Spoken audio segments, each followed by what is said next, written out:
Good afternoon and welcome. It is my pleasure to welcome you here to the final Lunchtime Looks program of 2022 and the final museum program related to this series of exhibitions in this gallery and upstairs, which will be closing on December 11th. So please, if you haven't had a chance to look around the galleries here or to see Storywork, The Prince of Marie Watt upstairs, take some time to do so either today or over the next few weekends. And with that, it is my pleasure to introduce my colleague, Robert Bridges. He is the curator of the Art Museum of West Virginia University.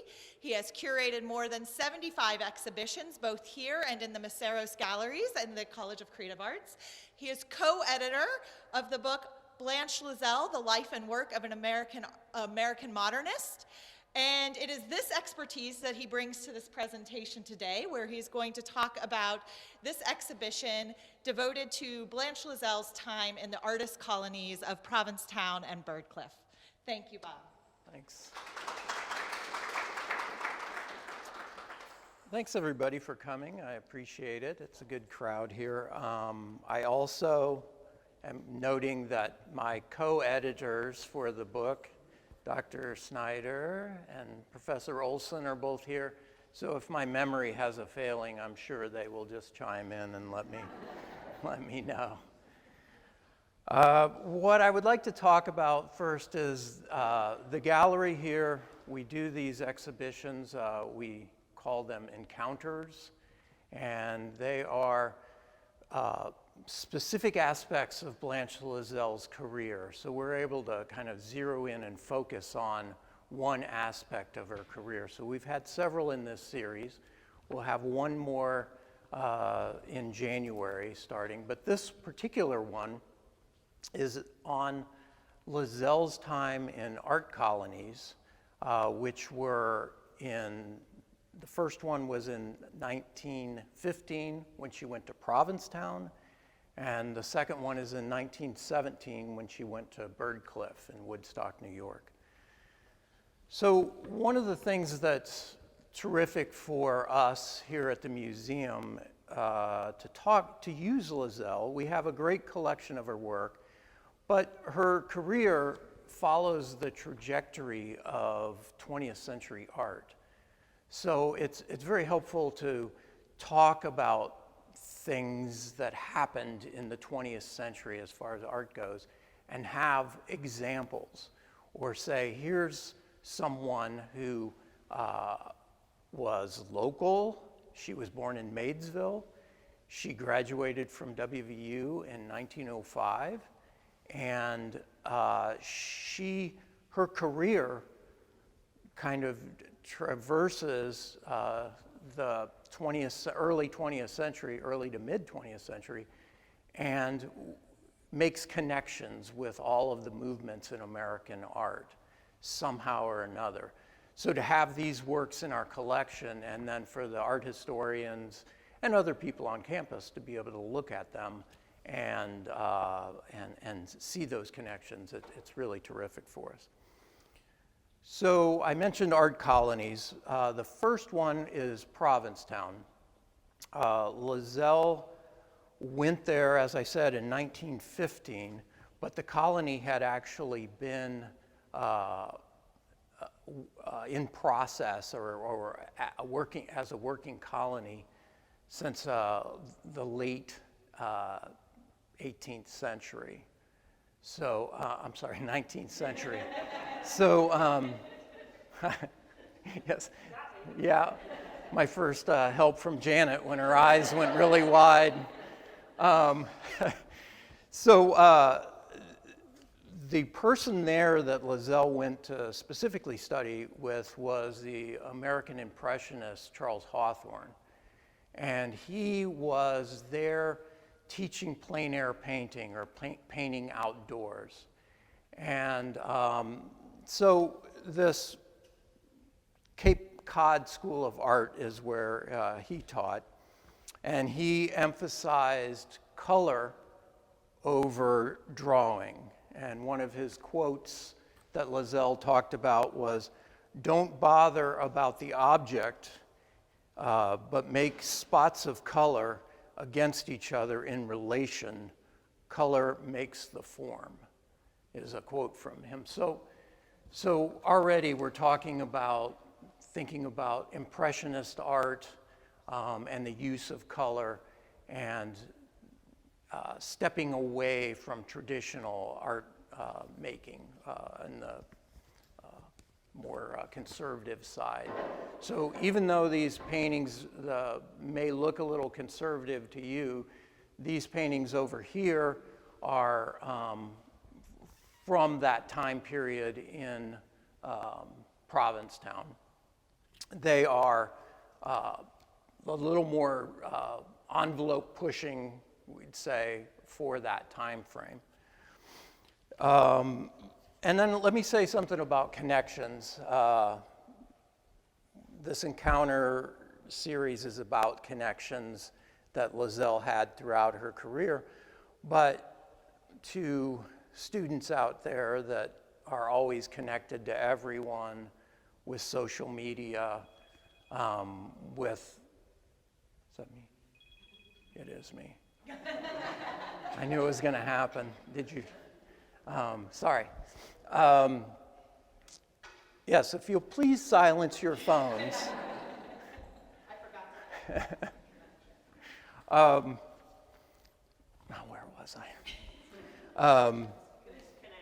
Yes, connections. As I was being connected with the world right there.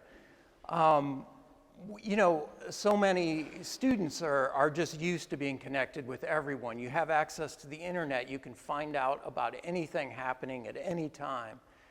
Well, at this, time frame, as all of you probably realize, this was all based on friends, word of mouth, letters you would receive, traveling. So when Lazzell was traveling to Paris in 1912, in December of that year, she would visit a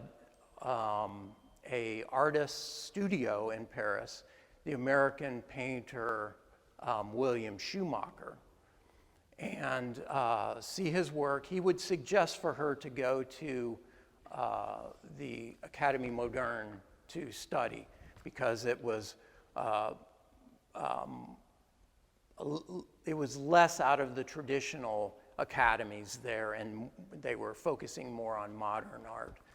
And she did write to her sister a letter that said, I'm finally in my element, when she was studying the more modern art. Years later, she would see him again in New York and find out that he was teaching at an art colony at Bird Cliff in Woodstock, New York. So she planned her summer with other Provincetown artists, Ada Gilmore, and went to Bird Cliff that summer. And in June of that year, she began studying with him. Bird Cliff was a sort of an interesting colony because it was different than Provincetown. Provincetown was more relaxed. It happened to be the biggest art colony in the world by 1916. And Bird Cliff was smaller, but it was developed by a wealthy Englishman. It was based on the arts and crafts movement, so there was furniture making, there was rug making, I believe there was batik, things like that, not just painting classes. So it was something that was a little bit different than Lazzell was used to. But I do want to say that in a letter to her sister Bessie, she said, I wish you knew how I feel about my lack of general knowledge here among these educated people, and my lack of pronouncing my English correctly. Very few Americans can speak their own language, and West Virginians the worst of all. So she was very aware of her conditions there. But that was in June, and then I have a Xerox of another letter from July of that year. The people are lovely. They are all perfectly lovely to me. Being a pupil of Mr. Schumacher, of course, that puts a feather in my cap. My work is going best yet. The study I am doing now, the instructor is going to see what I will do as how I shall treat it. So far as pleasing him very much, I have never done anything in any way near as good. So I'm doing now, that's what I think about it. I see it as giving him surprises, so let the good work go on. And she continues to talk about her block prints, which she's doing up there as well.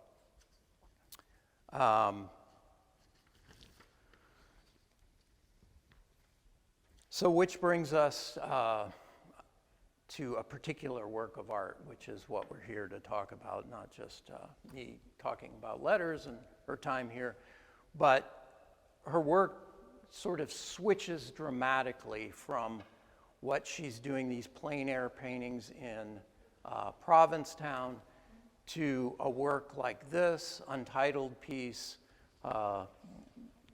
that's hollyhocks, that would have been done at that time frame. So you will notice sort of the hallmarks of some impressionist paintings, the coloration, the line work, things that are very much in keeping with what William Schumacher was teaching. He was very influenced by Matisse, and so you can see some of the colors maybe coming through in Lazzell's work.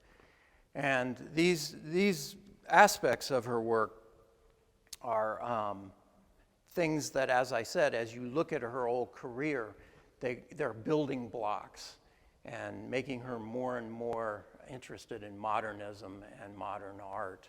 And this loose brush stroke then changes and morphs with her additional work as she works through different ideas and different studies with different instructors and other artists, mostly other artists that she works with. So a little backstory on this painting. In 2004, we did an exhibition in the Maceros Gallery called Blanche Lazzell, The Work of an American Modernist, which the book was somewhat of a catalog for. At that time, we had the great pleasure of meeting a lot of the Lazzell family. They're very proud of their great aunt, and they would come out to see the work. And at one point, I met a particular grandniece who said she had some work and that she'd love to show it to me. So she brought the work in and laid it out on my desk, and we looked at it, and it was, some really great things I had never seen. So great, to see new things, to see things that the family has lovingly preserved through the years. And then about, I would say 2 weeks later, she calls me and says, I have this thing, it's a green thing. And she says, it may be of interest to you. I think it's a Lazzell, but I don't know. Maybe it's not. She said, I'd like to share it with you if you're interested. If not, I'll just take it back. So she brings it in, and it looks like a Blanche Lazzell, and it is a green thing. It's gray, green, but you can see that there's colors underneath all of the grime that's on the surface. It's been cut, it's canvas, but it's been cut away from its stretcher and glued to a piece of cardboard, corrugated cardboard, and framed. And this probably happened years and years ago. So I said, well, I have a good feeling about it. And so she said, well, you're welcome to keep it, and I'd like to make a donation if you want to keep it. I said, okay. And then I was looking through all of our research that we have, which I want to give a quick shout out to the WVU library. Their regional history collection has a fantastic collection of many things, but one of the things are the Blanche Lazzell papers. And they have photography that was from Lazzell. And this image was in that collection. And this is Blanche Lazzell's studio from 1919, circa 1919. And you can see a lot of her paintings were set up. Well, if you look right here, which is hard to see, but you start to see that roof line there, and this hollyhock, and that hollyhock. And so right away, I knew that painting was a Blanche Lazzell. So we took it to conservation. Oh, you want to pass that around? Thank you. We took it to conservation and in Pittsburgh, and a great conservator by the name of Ellen Baxter, who's at the Carnegie Museum, was able to strip away the cardboard on the back, one strip at a time, using a razor blade and pulling it away, only leaving the cardboard in the glue lines on the back. Well, when she pulled all of that away, on the back, in charcoal, still preserved, was Lazzell 1917. And so this is the painting after conservation. It no longer has green grime on the surface. And it's, probably not like the day she painted it, but it is an incredible, beautiful painting. And I do have to say that the donor, Nancy, cried when she saw it, when we had unveiled it after conservation. And I want to say she cried over the beauty as opposed to cried that she had given it to us. But within that idea of artwork that exists within families and things like other collections, and people are able to share things, I think it's very important as a museum we do as much work with this collection as we can to share it with other people, other museums, and let people know about an artist that has woefully existed sort of on the periphery of things. And as you can see in this exhibition, she is a fantastic artist, and she has spent sort of years neglected, I would say. And only recently, in the 21st century, has she gotten sort of more, late 20th to early 20th, first century, gotten more attention. And I do believe that that's based on the quality of the work, right? No one was out there talking about how great she was. It was people seeing the work in various locations and then researching and finding more. And that's what we try to do here, is let you know things about Blanche Lazzell and share as much of our knowledge about her work. And hopefully through exhibitions like this, encounters with Blanche Lazzell, you will all have an opportunity to learn a little bit more about her every time. So thank you.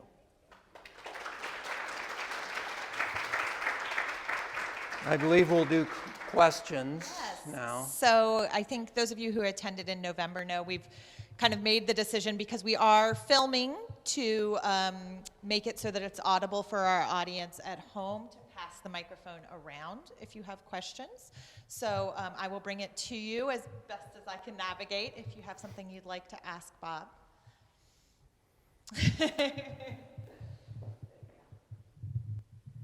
You mentioned that she graduated from WVU in 1905. Mm-hmm. What was her degree in? Her degree was in fine arts. They did have a fine art and painting program here way back then. So it's actually, little old West Virginia was quite progressive when it comes to the arts, and a school of art actually existing at that time. So she studied with a Professor Leonard, who was an art historian, and he gave her a lot of, influenced her a lot in traveling, going to New York and studying, and going to Europe. He made sure that she tried to get to Europe to do the grand tour and see everything there. And then also Eva Hubbard, who was her first painting instructor here, was another one. Dr. Snyder? I just wondered, do you think about the black outlines at all in this one or over there as being characteristic of this period, or do you think it's related to her work in the white line print? Well, you know, other people have mentioned that too, with the idea of the white line. But I think it comes out of her interest in Fauvism, and, you know, the idea of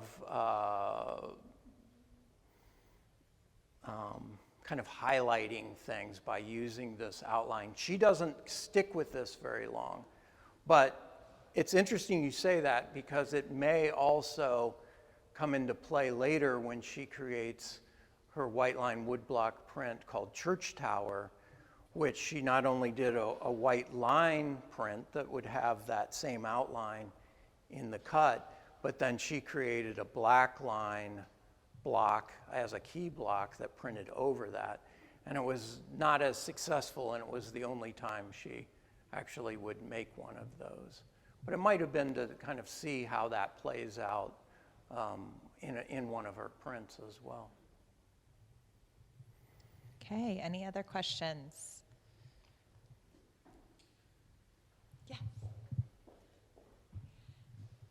I'm looking around and I really don't recognize anyone else. I'm wondering if there are any other Lazzells here today.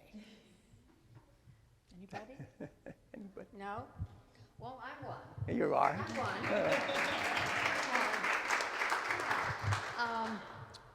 My great-grandfather, I.G. Lazzell, Okay. was Blanche's uncle. Uncle. Okay. So I.G.'s father and Blanche's father were brothers. Nice. Years and years ago, Yeah, right, there were right. many, many, many Uh-huh. Lazells, and they all had many, many children.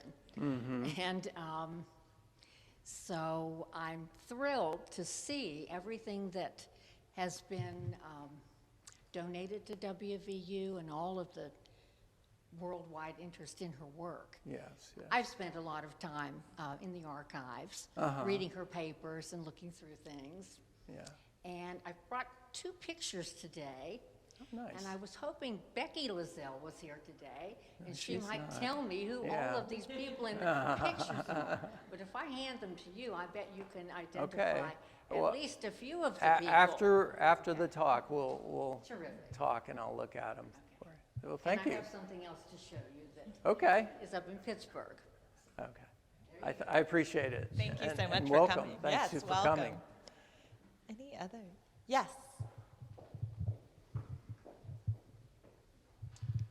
Hi. When I first moved to West Virginia, I'm not sure if it was 77 or 79. No, 77. I know when I moved to West Virginia. I don't know when I saw the exhibit at the Harrison County Library. Merle Moore had an exhibit of her work, and I was a lot younger then. And there was what I understood to be her niece that accompanied the exhibit, and it included the original blocks, the color blocks.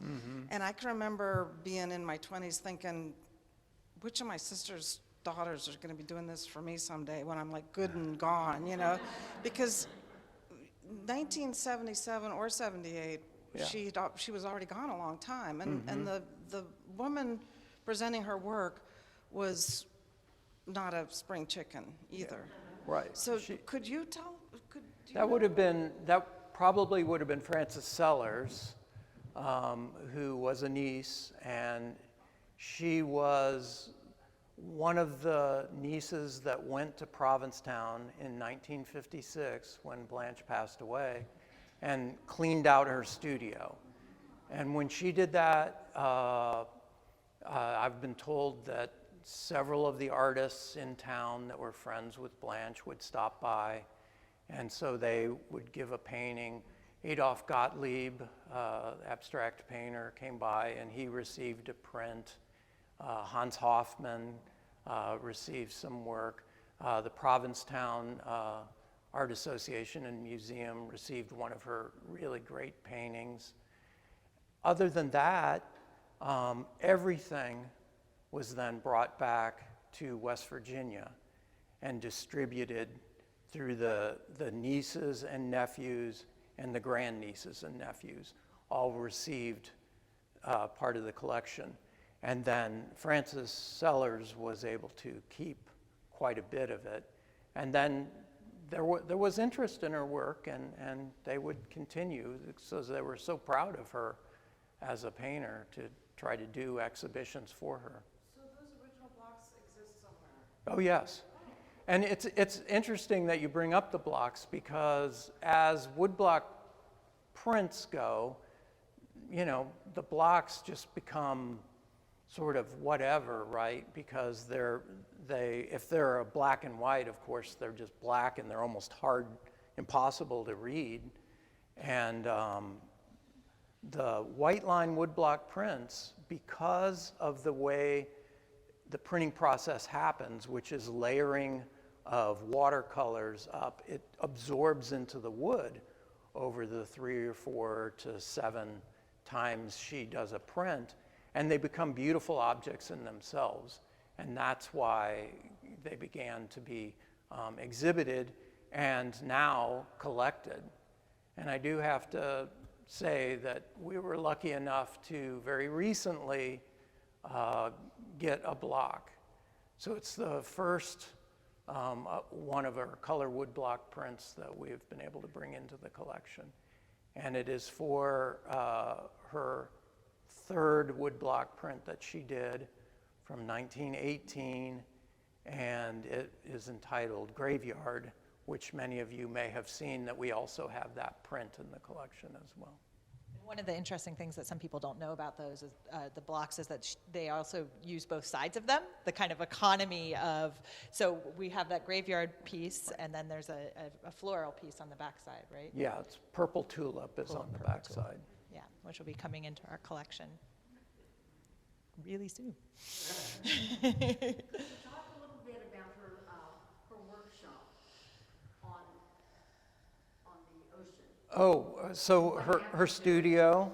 Oh, do I have to tell the sad story of what happened to it? People should know. People should know. Yes, yes. She's referring, Blanche had a studio that she moved into and worked in that was an old net repairing facility for fishing nets. It was just a little shack. And then her brother Rufus came one year, I think it was maybe 18, maybe 19, and he sort of rebuilt that into a studio facility, a bigger facility, and it was out on a dock, and he put a coal-burning stove in it so she could spend time in the winter there. And it was a nice little place. During high tide, she would be on the water because the tide would come in under her studio. So it must have given great light. It became a landmark at the time because she would bring in nail kegs and other crates and bring dirt out onto the pier, the dock, and plant hollyhocks. She would plant morning glories, and she'd take old nets and string them onto her building and grow the morning glories up the side of her building. it became sort of a tourist attraction to come by and see her studio. The pictures are wonderful. They are. They're really fascinating Right, pictures. Some of them show her up on a ladder, Right. and she's dressed so spiffy That's right. That's right. in her culottes. Oh, yeah. So I'd encourage anyone to look at those pictures. Yes. of her studio. They're Right. amazing. It was a fantastic place.